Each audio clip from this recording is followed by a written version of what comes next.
When attorney Jasmine Crockett stood face-to-face with Justice Amy Coney Barrett, she wasn't just defending a tech platform. She was exposing how the FCC tried to silence free speech through backdoor regulations. Armed with classified documents and razor-sharp legal precedent, Jasmine turned a losing case into a constitutional crisis. How did a lone civil rights lawyer flip the entire courtroom and force one of the most powerful judges in America to listen? Stay with us. This is a story worth every second of your time. The courtroom was already vibrating with tension before a single word was spoken. Cameras flashed through the high windows, news anchors whispered hurriedly into their earpieces, and federal agents stood posted along the marble walls like statues of judgment. The case was officially titled Federal Communications Commission v. VerityNet, Inc.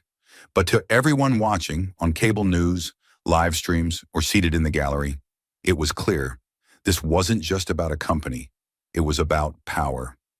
VerityNet, a rising social media platform known for refusing to implement politically driven moderation policies, had drawn the full wrath of the FCC. The government alleged violations of the 2023 Communications Amendment, accusing the platform of defying content control protocols designed, they claimed, to protect democratic discourse. But their real problem wasn't VerityNet. It was who was defending it. Jasmine Crockett, former public defender, civil rights litigator, a woman of color from South Dallas who didn't just know the law, she had lived through the consequences of when it was misused. Inside, the courtroom was packed. No, suffocating. Every seat in the public gallery had been taken 2 hours before the hearing began. The air was thick with the presence of federal attorneys in pristine suits, think tank analysts, constitutional scholars, and journalists from every major outlet. Even the Chief Justice's usual composure seemed tightened, as if anticipating a spectacle. But all eyes eventually turned to one figure, Justice Amy Coney Barrett. Stern, brilliant, unyielding. Known for her strict originalist views, Barrett had become the North Star of conservative judicial thinking, and today she would be the sharpest blade in the government's arsenal. Everyone in that room expected her to rip Jasmine's arguments apart with surgical precision. They weren't here to witness a debate. They came for a public dismantling, a reckoning. And then she walked in. Jasmine Crockett didn't enter the courtroom. She arrived, no entourage, no grand gesture, just a deep navy pantsuit, a briefcase clutched in her hand, and a quiet, deliberate stride that cut through the tension like a scalpel. The contrast was thunderous. On one side of the courtroom, towering federal attorneys flanked by advisors and consultants. On the other, a single black woman standing not just against a system, but inside it, facing its most formidable enforcer. The murmurs began immediately. Was she really going to argue herself? Where was her team? Why didn't she settle? The unspoken answer hung like smoke in the air. Because some fights aren't about business. They're about principle. But what happened next wasn't just the start of legal proceedings. It was the beginning of a war, and Justice Amy Coney Barrett had just unsheathed the first blade. She didn't raise her voice. She didn't need to. Her authority filled the courtroom like cold air seeping into every corner. Her gaze fixed on Jasmine Crockett, not as a peer, not even as an adversary, but as someone already presumed to be on the wrong side of the law. She spoke slowly, carefully, each word weighted like lead. Ms. Crockett, she began, her tone perfectly flat. Your client has received 17 formal notices from the Federal Communications Commission. She didn't look down at her notes. She didn't need to. 17 instances of documented noncompliance, she repeated, emphasizing each syllable with precision, like a surgeon making an incision. That is not a coincidence. That is not a clerical error. That is a pattern. The courtroom was silent, yet it pulsed with energy. The kind of tension that makes your skin itch and your throat tighten. The number 17 now hovered in the air like a gavel that had already dropped. Justice Barrett continued, her tone sharpening. These notices were issued under federal authority. They were not ambiguous. They were not optional. She shifted slightly, her robe falling still as stone around her. And yet your client, on your advice presumably, chose not to comply. The word chose was deliberate, loaded with implication. This wasn't framed as misunderstanding. This was defiance. Her eyes narrowed slightly, not out of emotion, but out of precise calibration. So I ask you, Ms. Crockett, standing before the highest court in the land, why should this bench interpret 17 violations as anything other than willful, deliberate disregard for the law? Her voice was calm, controlled, but behind it, the courtroom felt like it was leaning in, waiting for blood. There was no space for explanation, only judgment. No room for complexity, only consequence. This was the moment designed to collapse a defense before it could begin. A strategy not of debate, but dominance. The Solicitor General sat back in smug stillness. The reporters glanced at one another, pens ready to write Jasmine off in the next paragraph. To them, this was the blow that would break her. Barrett had thrown down the full weight of legal tradition, of institutional power, of judicial cold steel, and now everyone waited to see if Jasmine would crack. But just when the courtroom seemed to tip completely out of her favor, when even the silence felt accusatory, Jasmine Crockett moved. It wasn't dramatic. No fist on the table, no raised voice, no righteous outburst. Just a quiet, deliberate motion. She leaned forward, adjusted the microphone, and looked directly at Justice Barrett. Her posture was unshaken, her face composed, but her eyes, sharp, focused, absolutely unflinching, carried a message no courtroom protocol could suppress. She waited half a second longer than expected before speaking, enough to make people lean in, to feel the weight of her presence in a room that had just tried to erase it. Then came her words, clear and exact. With respect, Your Honor, it was 16, not 17.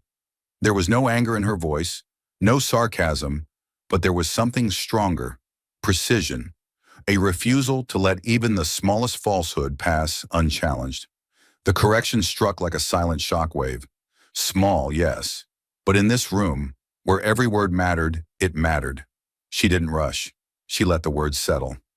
And in each of those 16 cases, she continued, our legal team responded, on record, in writing, with constitutional arguments supported by federal precedent. None of those violations occurred in a vacuum. Each directive was addressed, each claim answered.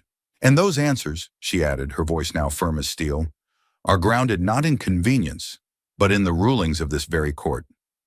Justice Barrett's expression didn't shift, not visibly, but something in the room did. The balance, previously tilted entirely against Crockett, wavered. Reporters glanced up from their notes. A junior clerk seated near the back quietly leaned forward. Crockett didn't flinch under the silence. She had walked into this courtroom knowing exactly what they expected her to be. Overwhelmed, intimidated, apologetic. She was none of those things. The 17th notice referenced by the petitioner, she added with precision, was never formally issued. It was drafted but withdrawn before transmission. The FCC's documentation fails to reflect that revision. That's not an opinion. That's a matter of record. And just like that, the courtroom's atmosphere thickened, not with noise, but with a sudden awareness that something had shifted. Jasmine's correction had landed, not as a show of ego, but as a clean, controlled strike that unsettled the rhythm of power in the room. It wasn't supposed to happen like this. She wasn't supposed to speak like that, to stand up to a Supreme Court justice with such unapologetic precision. The justices, all seasoned in the art of reading people, exchanged barely visible glances. Justice Kagan's pen slowed. Justice Alito leaned back ever so slightly. Even Chief Justice Roberts, whose face rarely moved during oral arguments, raised his eyes briefly toward the defense table. Jasmine had done more than correct a number. She had exposed an assumption that someone like her, not molded by Ivy League halls, not born into the traditions of federal courtrooms, would fold under pressure, or at the very least, fumble the moment. But she didn't. She delivered her response with the unshakable clarity of someone who had spent her whole life having to be exact to be heard. Justice Barrett's face remained a mask of control, but her silence spoke volumes. There was tension in the stillness of her hands, in the slight narrowing of her eyes. The judge didn't blink as she replied, her tone clipped and deliberate. Ms. Crockett, this court does not convene to dissect procedural technicalities. Our task is to interpret constitutional intent, not to adjudicate clerical discrepancies. Her voice was even, but beneath it was the unmistakable edge of irritation, the kind that rises when someone expected submission and received resistance. She didn't raise her voice. Barrett didn't need to, but her words carried the same dismissive finality as a slammed gavel. She was trying to reassert dominance, to reframe Jasmine's careful correction as irrelevant noise. The implication was clear. Stop talking details. Sit back down. This is above you. But Jasmine didn't sit. She didn't lower her gaze or soften her tone. Her voice remained measured, but there was no mistaking the force behind it. Your Honor, she said clearly, evenly, if the constitutional framework demands obedience to the rule of law, then precision is not trivial. It is foundational. Her tone didn't spike in volume, but each word hit with the deliberate rhythm of someone who had rehearsed for this moment not in mock trials, but in real-life battles against power. And respectfully, she continued, her eyes fixed firmly on Barrett's, when a government directive contradicts constitutional limits, refusing to follow it is not a violation of the law. She paused just long enough to let the weight of what came next settle in the room. It is compliance with the Constitution. The impact was immediate, not explosive, but deep, like a fault line quietly shifting beneath stone. There were no gasps, no outbursts. Just silence. Dense, unavoidable. The kind that made it clear to everyone in the room. Jasmine wasn't improvising. She had come prepared, not just to defend a case, but to defend a principle. She wasn't playing semantics. She was calling out something much more dangerous, a legal system that had grown too comfortable with obedience at the expense of accountability. And in doing so, she turned what was meant to be a lecture from the bench into the beginning of a confrontation the court hadn't expected and wouldn't soon forget.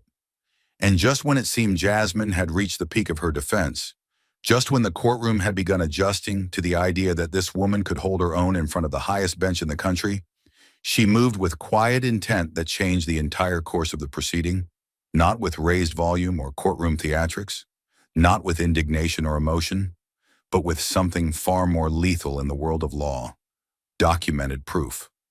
With a slow, deliberate motion, Jasmine reached into her briefcase and drew out a folder. Not a laptop, not a legal pad.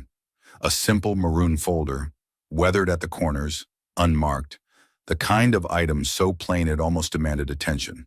The room, already silent, seemed to hold its breath. She opened the folder carefully, reverently even, like a ritual. Inside were several bundles of neatly printed documents, clipped and tagged, each one a piece of something far larger. She didn't flourish them. She didn't hold them up to make a scene. She simply pushed them forward across the table to the court clerk. With the court's permission, she said calmly, I submit these supplemental documents, recently obtained through a successful FOIA request related to this matter. The contents speak directly to the constitutional questions before the court. The clerk glanced at the Chief Justice, who gave a slight nod. Then the distribution began. One by one, each justice was handed a copy. The crackle of paper seemed louder than usual. It wasn't just paper. It was ammunition. The justices began scanning the top pages. Their expressions didn't change, yet. But the room had shifted. Everyone could feel it. These weren't advocacy briefs. These weren't legal arguments.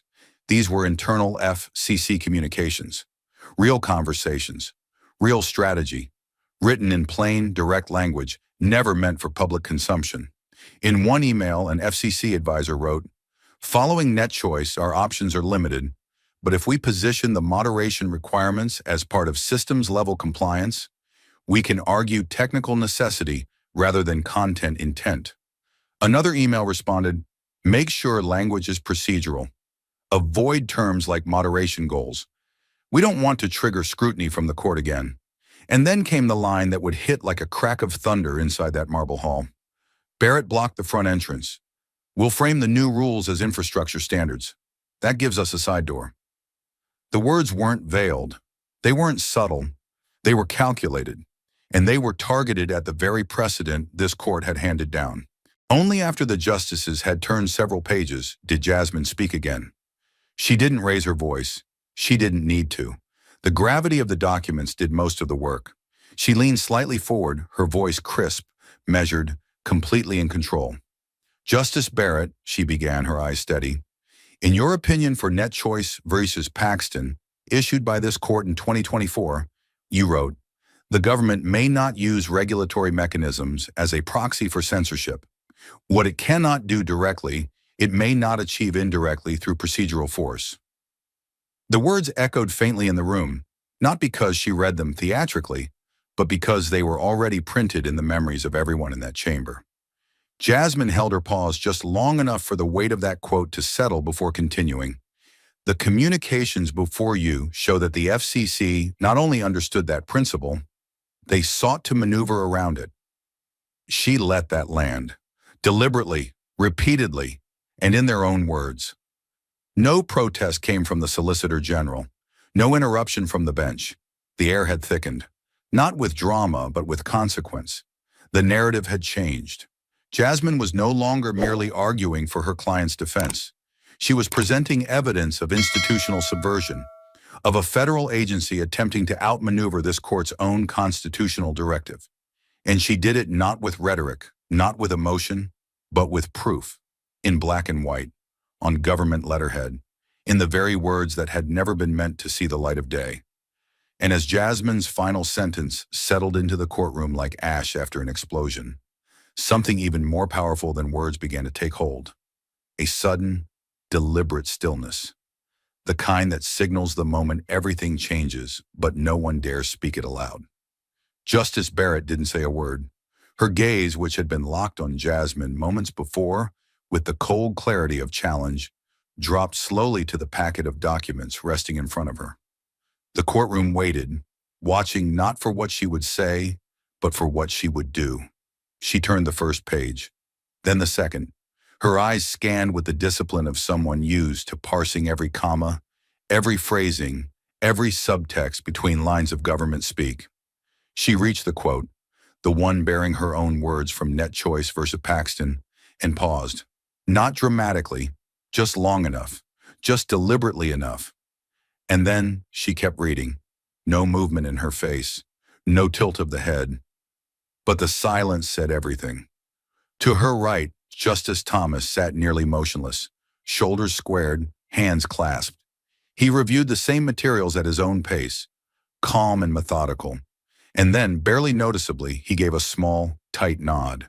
A gesture not of agreement, but recognition. This isn't noise. This is real. On the opposite side of the bench, Justice Kagan lifted her eyes briefly, then turned to Justice Sotomayor. No words passed between them. None were needed.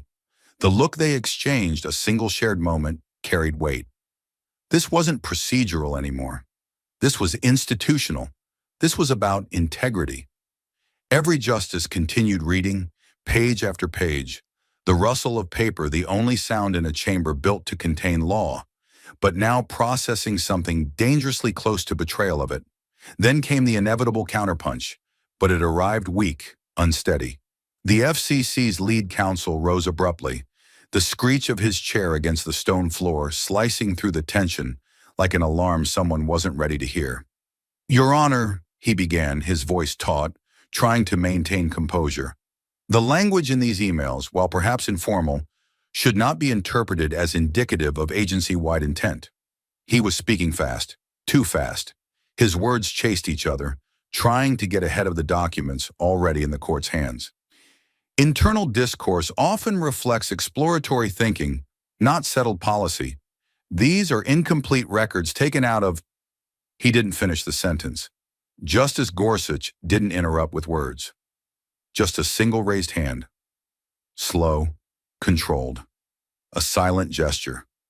Stop talking. We're reading now. The lawyer froze for a half second, lips still parted, as if unsure whether to press on or sit down. He chose the latter. Not willingly, but because it was clear no one on that bench was listening to rebuttals anymore. Their attention belonged to the papers in their hands, to the words never meant to leave FCC servers, to the intent laid bare, not as speculation, but as written, deliberate strategy to circumvent the very authority of the court they were now addressing. Barrett didn't lift her head. She didn't glance at Jasmine. She just kept reading. And in that silence, one truth became undeniable. Jasmine had crossed the threshold. No longer the outsider trying to be heard, no longer the woman they expected to fold under pressure. She was now the one who had forced the nation's highest legal minds to confront a violation of their own precedent, in their own courtroom, using their own language. She didn't raise her voice. She didn't need to. The documents were doing the speaking now, and they were deafening. And as the last page of those damning documents settled beneath the fingertips of the justices, and the final echoes of the FCC's attempted rebuttal faded into irrelevance, Jasmine Crockett stepped once more into the breach. Not as a witness, not as a defendant, but as something far more dangerous in a courtroom built to preserve control. A voice armed with the Constitution. She didn't raise her tone. She didn't need to. The room was already listening, already leaning forward, already suspended in the aftermath of everything she had revealed. What came next wasn't drama, it was doctrine. "Your Honors," she began, her voice steady, rich, and unmistakably grounded. "What we are confronting here today is not just a regulatory dispute. It is the reappearance of something this court has faced before. The slow, quiet erosion of constitutional boundaries disguised as administrative routine." She paused, eyes calmly sweeping the bench. "And in moments like these, the law does not ask us to comply. It commands us to question." Then she moved to the foundation. Youngstown Sheet and Tube Company versus Sawyer, 1952. The very case that shaped the doctrine of limits on executive power. Her delivery was clear, exacting, almost surgical in its clarity. In Youngstown, the government, acting with urgency, even with purpose, seized private steel mills during wartime, without legislative authorization. This court stood firm. It declared the action unconstitutional. And in doing so, it established a critical safeguard, that even in moments of crisis, the government's authority must remain within legal bounds. Her words didn't just recount history, they invoked warning. The decision held that when power is exercised without clear statutory grounding, citizens are not obligated to obey first and challenge later. They may, and in fact must, seek judicial review before harm is done. She held the pause. The weight of that precedent, now placed directly beside the FCC's internal strategy, was undeniable. And then Jasmine lowered the blade. Her tone dropped, quieter now, but more forceful than ever, like pressure applied with precision. "Justice Barrett," she said, her voice echoing with eerie calm, "in Net Choice versus Paxton, you wrote the following. When state power is exercised to indirectly accomplish what the Constitution prohibits directly, the role of this court is not to look away, it is to speak." She didn't dramatize it. She didn't repeat it. She let it stand, like scripture spoken back to the one who had written it. The FCC read those words, and instead of respecting them, it worked around them. Not in defiance of public safety, not in the name of national emergency, but for regulatory convenience. She looked at the bench, Barrett included, not with challenge, but with conviction. "My client did not act in defiance of the law. We acted in deference to the Constitution. We did not comply with an order we believe violated your own ruling. We asked this court to decide if that belief was justified." Another pause, steady, still. "And now, Your Honors, with respect, I submit that you are no longer just reviewing our conduct. You are reviewing your own precedent and deciding whether it still holds weight when tested." The silence that followed was not uncomfortable. It was deliberate. It was judicial. It was the sound of the Supreme Court being forced, not by power, not by pressure, but by principle, to look in the mirror. And as Jasmine's words settled, weighted with law, sharpened by precedent, and delivered with unflinching resolve, the courtroom held its breath in a silence that no longer felt like tension, but like calibration. For the first time, the balance of power in the room had shifted, not by volume, not by force, but by clarity. And Justice Amy Coney Barrett, who had entered the courtroom armored in her role as the court's most formidable textualist, now sat motionless, her eyes fixed on Jasmine Crockett with a stillness that betrayed something unexpected. Intellectual reckoning. She didn't rush to respond. There was no quick pivot, no retreat to technicalities.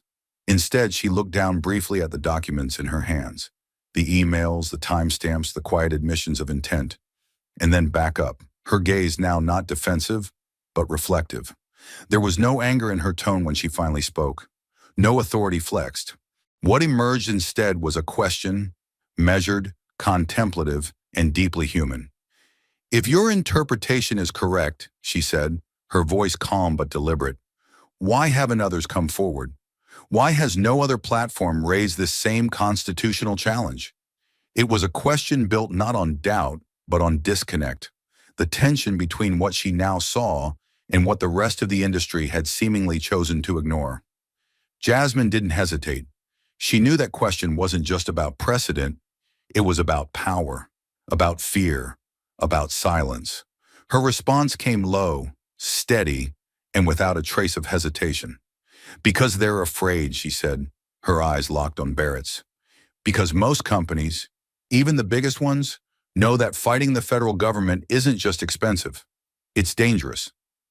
She didn't dramatize it. She didn't need to.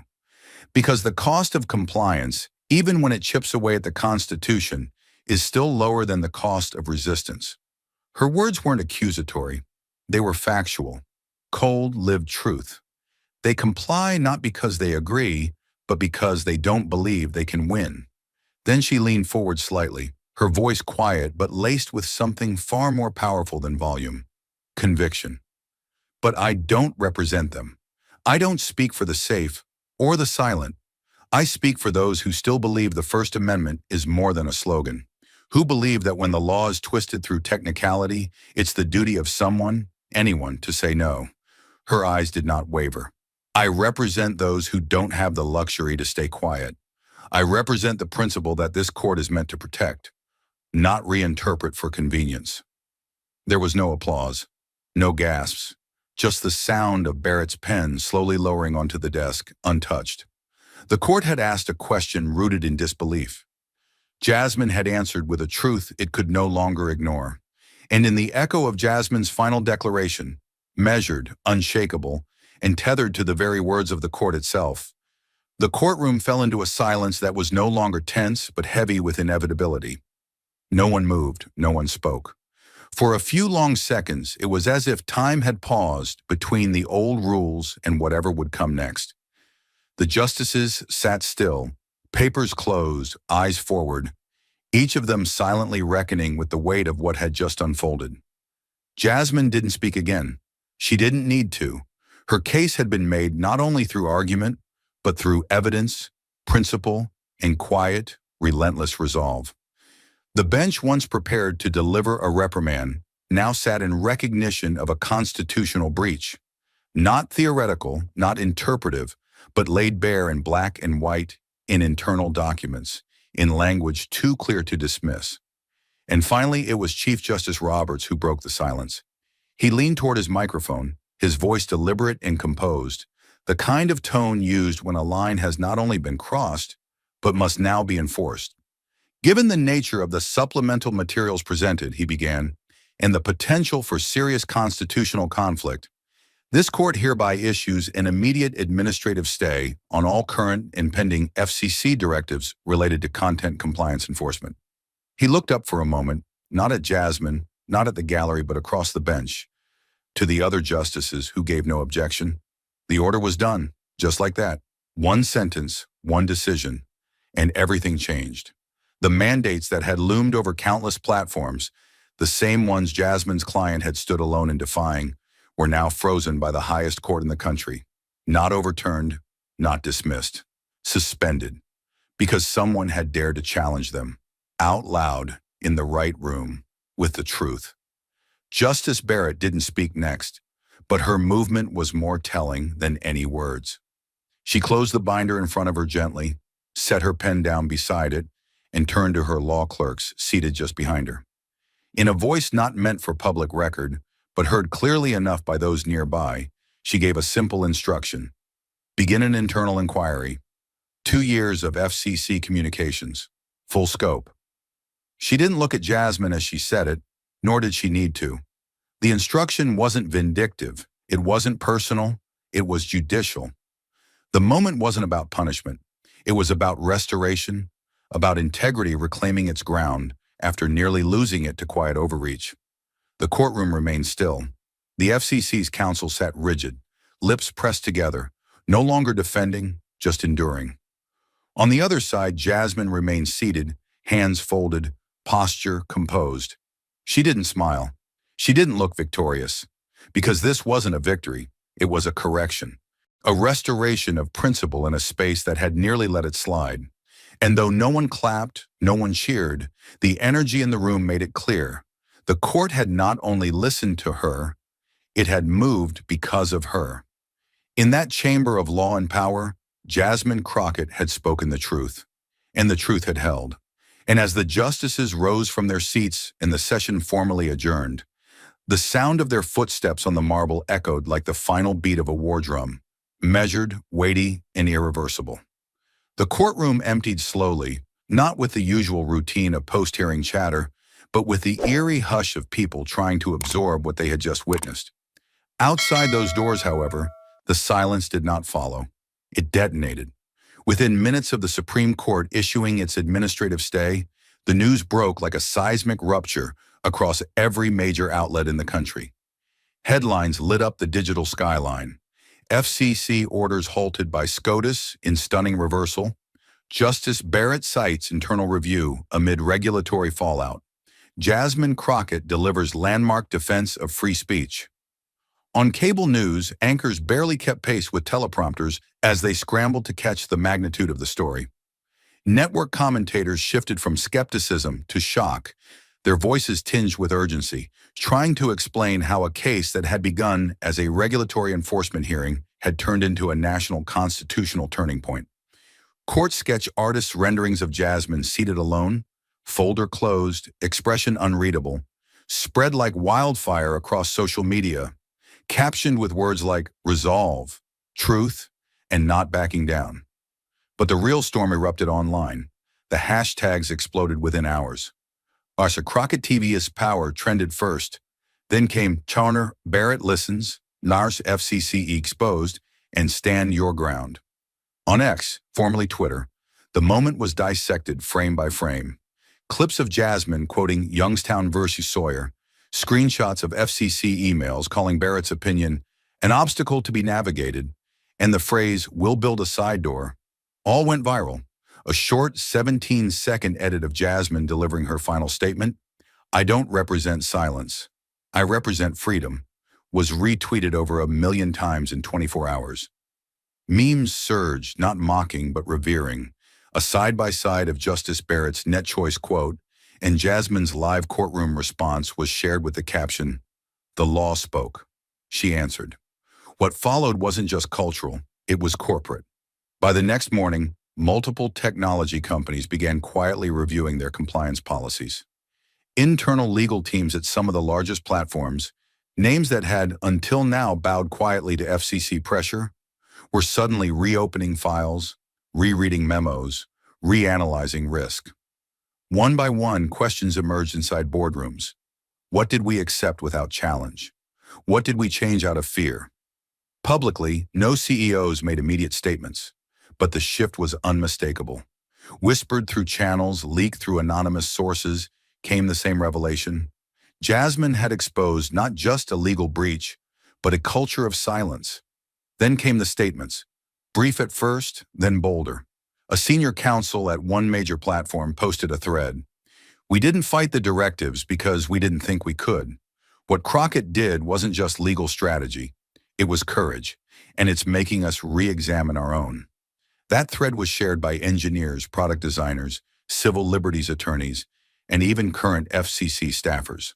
One reply read, "She fought with less than we had and stood taller than we dared." What followed was a wave. Within 72 hours, 3 mid-sized tech firms issued press releases confirming they were initiating independent reviews of past FCC directives. 2 of them had already begun formal inquiries into whether their content moderation decisions, made under pressure, had infringed on First Amendment principles. A 4th company, long praised for its compliance, suddenly released a carefully worded statement expressing deep concern over what had been revealed in court. More followed. Legal podcasts erupted with special episodes dissecting the case. Law professors canceled scheduled lectures to hold live forums. Harvard Law Review fast-tracked a symposium issue titled Proxy Censorship and the Limits of Federal Authority, the Crockett Pivot. But amid the flood of analysis and headlines, one fact remained unshakably clear. Jasmine Crockett had forced a reckoning. She had walked into the courtroom as a lone voice against a powerful agency. She had been underestimated, dismissed even, and yet, with nothing more than a folder, a precedent, and a spine forged from years of fighting for people no one else defended, she had turned the tide. The hearing hadn't been about her. It had been about the quiet machinery of compliance that governs even the boldest platforms, and how that machinery collapses when one person has the knowledge and the nerve to say, "This is not the law. This is coercion dressed in policy." As the media turned its lens on her, Jasmine refused interviews. No press conferences, no cable appearances. When asked by a journalist leaving the courthouse if she planned to capitalize on the moment, she responded simply, "I came to defend a principle." That hasn't changed just because people are finally paying attention. That clip aired on all three major networks within an hour. By the end of the week, university deans were citing her arguments in lectures on administrative overreach. Constitutional law scholars began proposing new tests for identifying regulatory proxies. A notable Supreme Court historian called the moment the most important First Amendment standoff of the decade. And for countless young attorneys, advocates, and law students across the country, especially women, especially those of color, Jasmine Crockett had become more than a name. She was now a reference point, a chapter, a challenge, a reminder that sometimes the only thing more powerful than the law itself is the person willing to invoke it with the full weight of truth.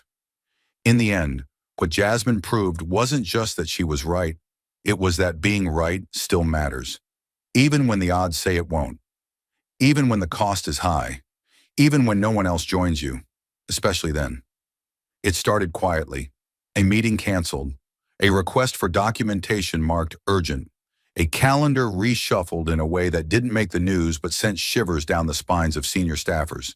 The FCC's internal email servers, long a closed loop of bureaucratic jargon and procedural language, suddenly became the most scrutinized system in Washington. Because Jasmine Crockett hadn't just dismantled their case in public, she had set a precedent in motion. And now, inside the walls of government power, those who had written the rules were about to face their own words. By 9 a.m., the morning after the ruling, the Office of Inspector General had already issued a request for a full communications audit spanning 24 months. The order came down without a press release, without a leak, but inside the FCC's headquarters, everyone felt it. Conversations shifted to whispers. Legal staffers who had once joked about policy work now double-checked whether their names appeared in any of the threads.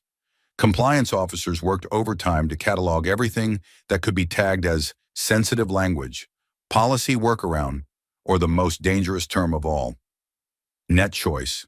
That single word, once tossed casually in interagency emails, had now become radioactive.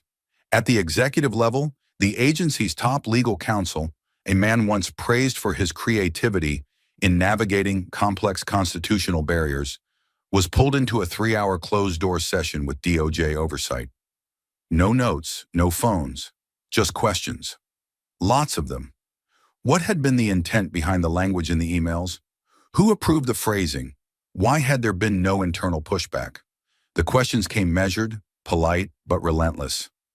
Not because the DOJ was looking for drama, but because they were looking for exposure.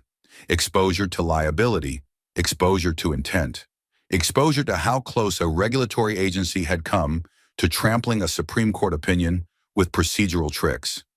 Inside Congress, the atmosphere wasn't calmer. Members of the Senate Commerce Committee demanded early access to the documents introduced in court. Several called for emergency hearings. A few even began preparing subpoenas. Behind closed doors, Republican and Democrat aides sat together in hushed, awkward alignment, not to argue over ideology, but to calculate how far this breach might extend. This wasn't about free speech anymore. It was about respect for the judicial branch and the terrifying realization that the line between guidance and manipulation had been crossed under their watch. And through it all, the phrase repeated in Jasmine Crockett's closing argument kept surfacing like a ghost across departments. What the government cannot do directly, it may not achieve indirectly through procedural force. That sentence, first penned by Justice Barrett, then weaponized by Crockett, was now tacked onto whiteboards, scribbled into margin notes, underlined in meeting printouts.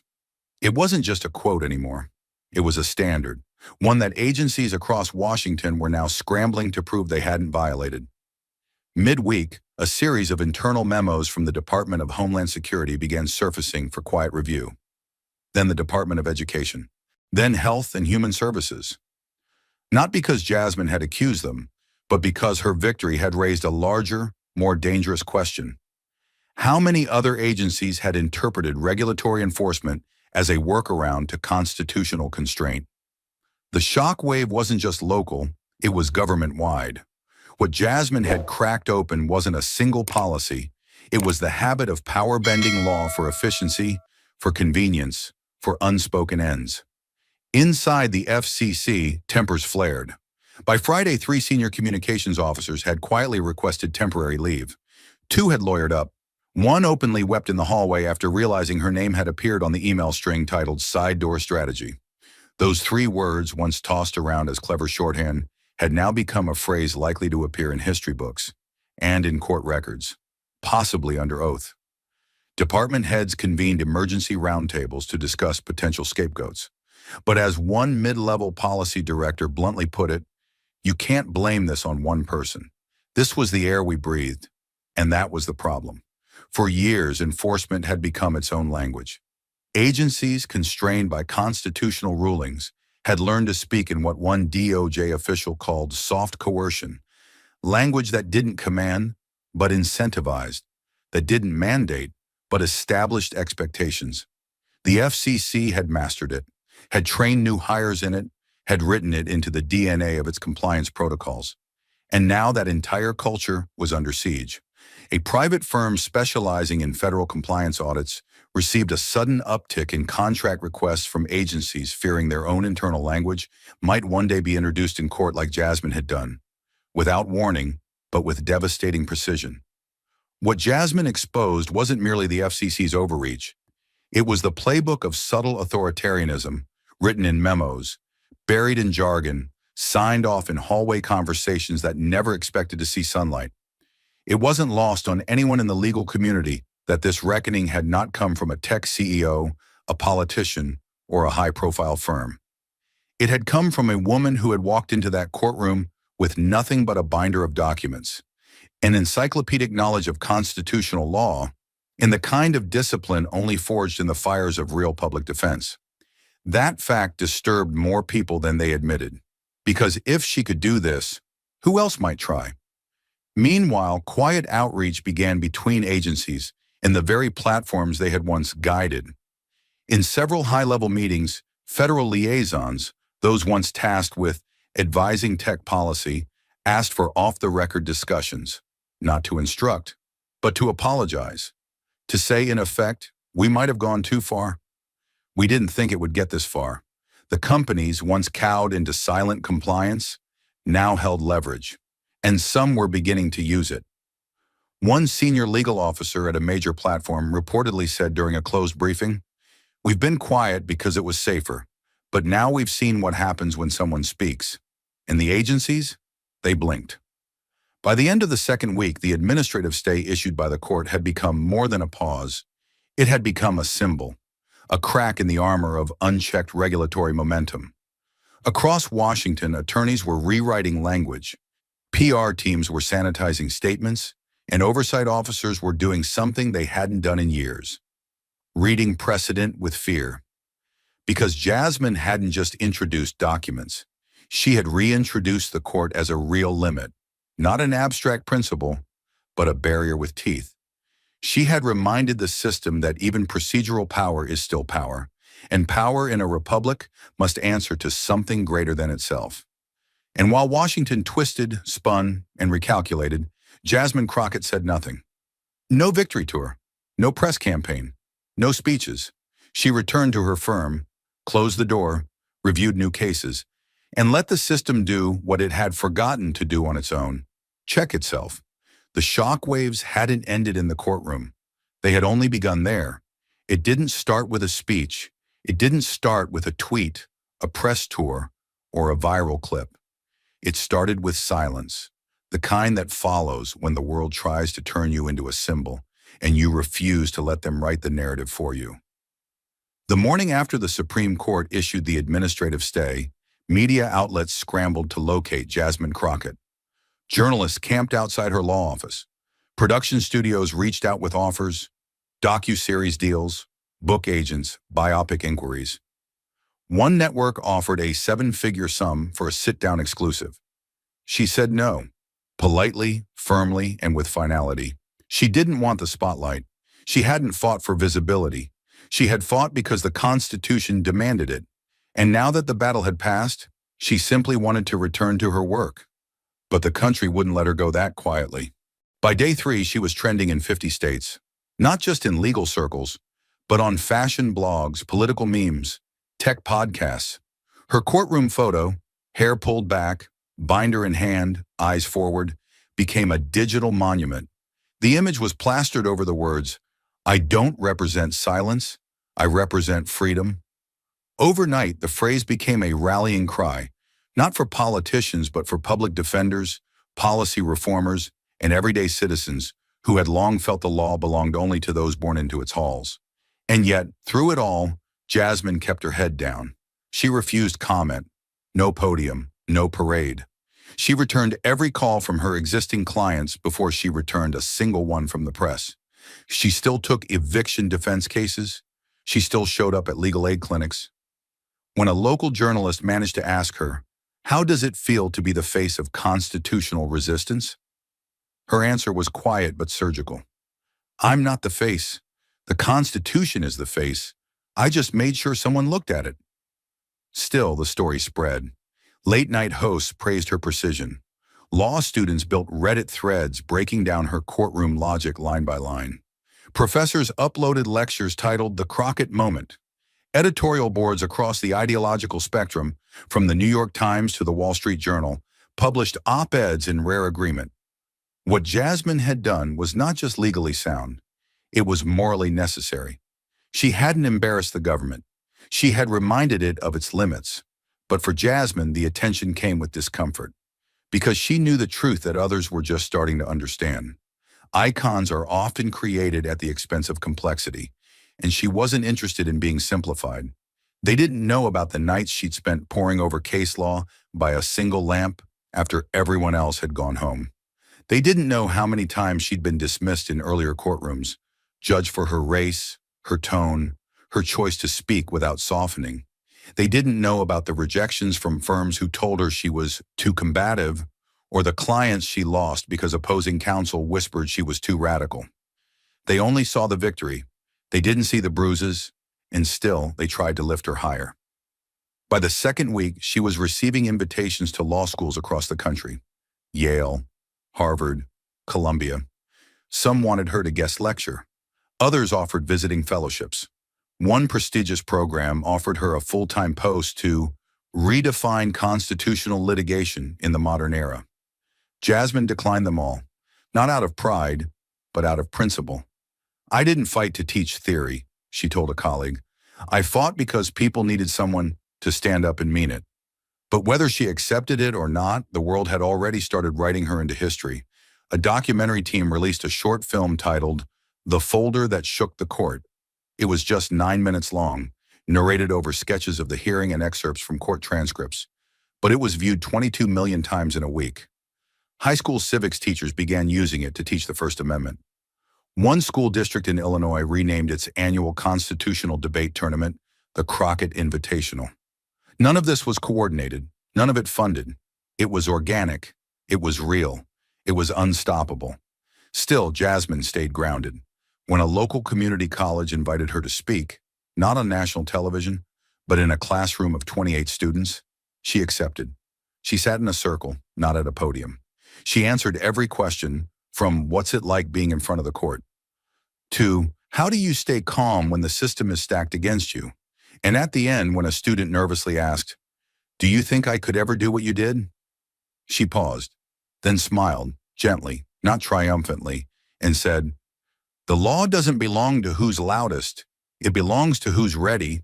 You stay ready." That clip, captured on a student's phone, was shared more than any network segment, because Jasmine hadn't just won a case. She had modeled a kind of strength the system had forgotten, the strength to prepare in silence, to speak when it matters, and to disappear again without needing applause. But the system couldn't forget. In private circles of power, her name became a benchmark. In one meeting at the Department of Justice, a senior official reportedly said, "We need to Crockett-proof our next rollout." In another agency, internal guidance included a now infamous line, "Ask the Crockett question. Could this be read as indirect coercion?" Her name had become shorthand, not for obstruction, but for accountability. Even within the Supreme Court, the ripple was felt. Justice Barrett, who had once opened the hearing with a tone of doubt, later issued a concurring opinion in a separate case that made subtle but unmistakable reference to the essential role of disciplined dissent in preserving judicial integrity. Those close to the court knew she was referring to Jasmine. She didn't name her. She didn't have to. And yet Jasmine remained absent from the circus that swirled around her. She never tried to leverage the moment. She never tried to monetize it. When asked if she'd consider public office, she replied, "I serve in a courtroom. That's the only seat that matters to me." What few knew was how deeply personal this was for her. Jasmine had grown up watching people get crushed by systems designed to help them. She'd watched her father, a union rep, spend nights writing grievances that no one ever read. She'd watched neighbors silenced not by court orders, but by paperwork they didn't understand. She became a lawyer not to climb, but to anchor others. And in that Supreme Court hearing, when she stood before 9 justices and said no, she wasn't speaking for herself. She was speaking for every person who had ever been told that compliance is the price of survival. So when the world tried to turn her into a brand, Jasmine stepped back. When a major publisher offered her a memoir deal, she asked one question: "Can I write it without putting myself on the cover?" When they said no, she passed. Because Jasmine Crockett didn't need the spotlight. She had already lit the path. And she knew the truth no headline would ever fully capture. The Constitution doesn't need celebrities. It needs guardians. And in the silence after the shouting, when the cameras are gone and the crowd forgets, that's when the real work begins. Legacies aren't always chosen. Some are thrust upon you. Others are carved by the choices you make when no one is looking. When you stand up, not because you're ready to be remembered, but because you're unwilling to forget what matters. Jasmine Crockett never asked for hers, but now it was being written in real time. In the months following her courtroom standoff with the FCC, the country didn't just remember her, it reshaped itself around her impact. Her name, once absent from any mainstream legal canon, was now etched across policy papers, syllabi, and legislative briefings. She didn't chase history. She didn't run for office. She didn't brand her moment. And yet, everywhere the Constitution was being discussed, in classrooms, in courts, in Congress, there she was. The Supreme Court's administrative stay became more than a pause. It became precedent. Slowly but deliberately, justices from both ideological wings began to cite her case in footnotes and side opinions. Initially cautiously, then more openly. The Crockett argument was referenced in a majority opinion about regulatory overreach in environmental policy, then again in a case involving public health communication limits. Legal scholars started calling it the Crockett Doctrine, the principle that government power, when disguised in procedural language, still carries constitutional weight and must be treated as such. Meanwhile, in Washington, the fallout crystallized into reform. The FCC, under pressure from multiple oversight bodies, formally rescinded 4 content-related guidance memos. The phrase side door strategy, once buried in an internal email, was now the subject of federal hearings. Top agency officials faced bipartisan questioning, not because they had broken the law, but because they had underestimated its boundaries. In one session, a senator asked point blank, "If Ms. Crockett hadn't brought this to light, how long would this policy have remained unchecked?" The room was silent. The answer was obvious. and damning. And then came legislation. A bipartisan coalition introduced a bill titled the Constitutional Compliance and Transparency Act, a dense title for a simple idea. Any federal agency attempting to issue guidance that might affect speech must disclose legal precedent used to justify it. The bill passed with a stunning 89-11 vote in the Senate. Even its most skeptical supporters admitted privately that the law wouldn't have existed without Jasmine Crockett. Though her name wasn't in the title, congressional aides began calling it the Crockett Clause behind closed doors. The nickname stuck. So did the standard. In classrooms, professors rewrote their lecture notes. First-year law students were taught not just the language of precedent, but the strategy Jasmine used to deliver it. How she built her argument from case law, like Youngstown versus Sawyer. How she dismantled an entire regulatory apparatus with nothing but a folder of documents and a constitutional mirror. How she invoked the very words of the court, not to flatter it, but to hold it accountable to itself. For many students, it wasn't just case analysis. It was a masterclass in principle over politics. Legal conferences that once headlined high-profile circuit judges now began inviting public defenders, civil rights attorneys, and constitutional purists who cited Jasmine's testimony as a turning point. One speaker at the National Civil Liberties Summit called it the moment when law remembered its soul. Another described her approach as the quiet return of adversarial brilliance. Where truth doesn't shout, it shows up with receipts. Even the Supreme Court, often reluctant to comment publicly on landmark moments, could not avoid the mark she left. 6 months after the case, in a concurring opinion in an unrelated ruling, Justice Barrett wrote, "There are moments when a citizen stands before this court not as a supplicant, but as a mirror, reflecting back the consequences of our own jurisprudence. In those moments, it is not our role to defend our past words, but to live up to them." She never mentioned Jasmine by name, but no one needed her to. Every legal scholar, every clerk, every citizen who had watched that hearing knew exactly who she meant. Outside the legal world, the ripples continued. Organizations that had once quietly complied with federal guidance now launched internal reviews. Tech giants initiated task forces to evaluate whether previous content decisions had been made under indirect coercion. One senior counsel at a major platform admitted in a podcast, "We didn't think we had a choice, but Crockett's case reminded us. We always have one. You just have to be willing to take the harder road." That road, lonely, uphill, and often thankless, was one Jasmine had walked for years before anyone paid attention. And even now, she still didn't walk it for applause. She declined a National Civil Rights Award, declined to sit on federal advisory boards. When a major university offered to name a constitutional law chair in her honor, she politely refused.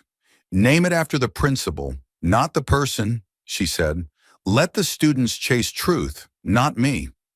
But even in her refusal, the legacy only deepened. Because what made Jasmine unforgettable wasn't the drama. It wasn't even the courtroom exchange. It was the clarity of her motive. She wasn't there to win. She was there to warn.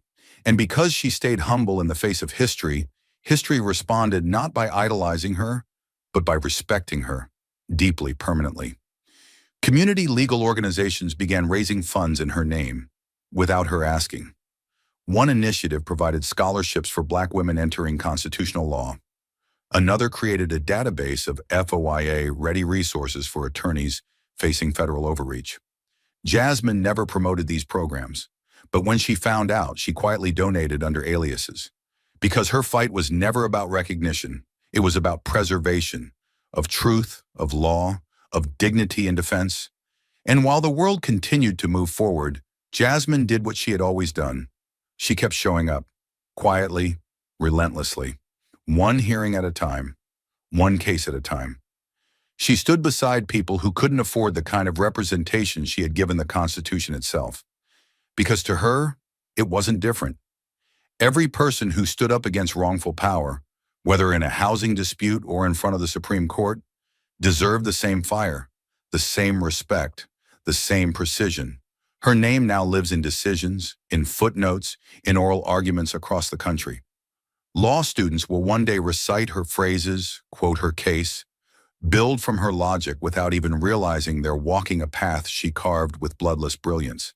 Because some legacies are built with parades, others are built in silence, in discipline, in one unforgettable moment of refusal. Jasmine Crockett never asked to be remembered, but history had no choice, because when you force power to remember its limits, you earn your place in every room that follows. And as Jasmine Crockett's name began to fade from headlines but echo more deeply in the halls where decisions are made, one truth began to crystallize, not in laws or rulings but in hearts.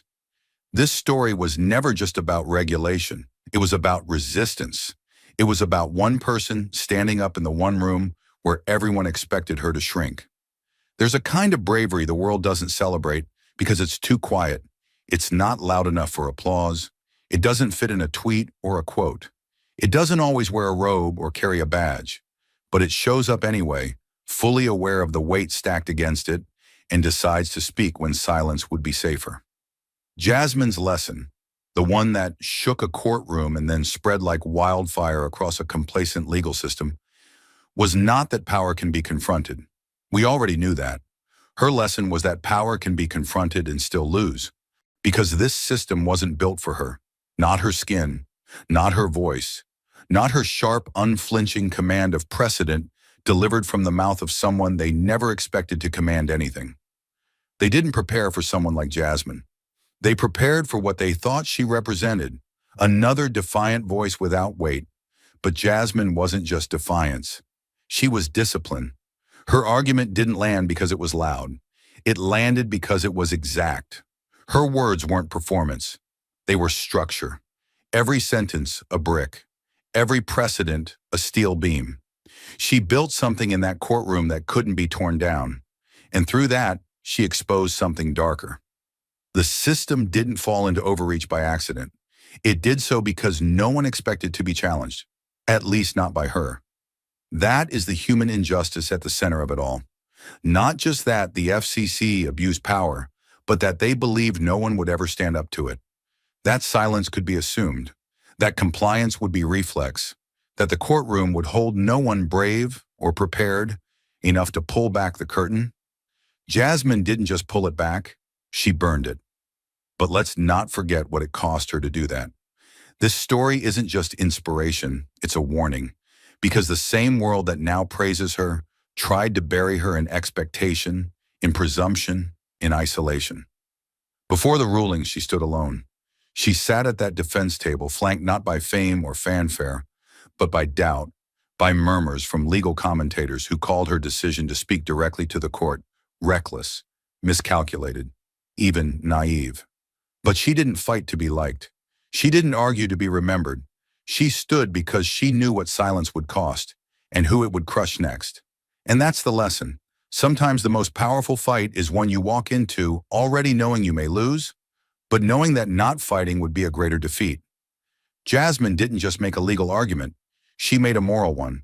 That fear should not dictate freedom, that access to truth should not depend on who has the most money or the loudest platform, that you do not need permission to defend the Constitution. You just need to know it better than the people trying to bend it. What she did, what she proved, is that preparation is protest. That knowledge is a weapon when the world expects ignorance. That clarity is an act of rebellion in a system that survives on confusion and complicity. Jasmine Crockett walked into the highest court in the land, not to ask for justice, but to remind it of its own words. And when those words came back to haunt the very bench that wrote them, they didn't flinch. They listened. Because they had no choice, and that is what makes this story timeless. It reminds us that the Constitution is not a relic. It is not a sacred text behind glass. It is a living document, but only if living people are willing to breathe life into it, not when it's easy, but when it's costly. Jasmine didn't wear armor. She wore history, and she walked with the weight of every unheard voice, every forced compromise, every person who had once looked at a system built for power and asked, "Is there a place for me inside it?" And she answered, "Yes, but only if we make it." Thank you for watching until this moment and for standing with us on this journey for justice. Your support means everything. Like, subscribe, and turn on notifications so you never miss what's next. And we'd love to hear your thoughts. Leave a comment below and let us know what moved you most in this story. Together, our voices make a difference.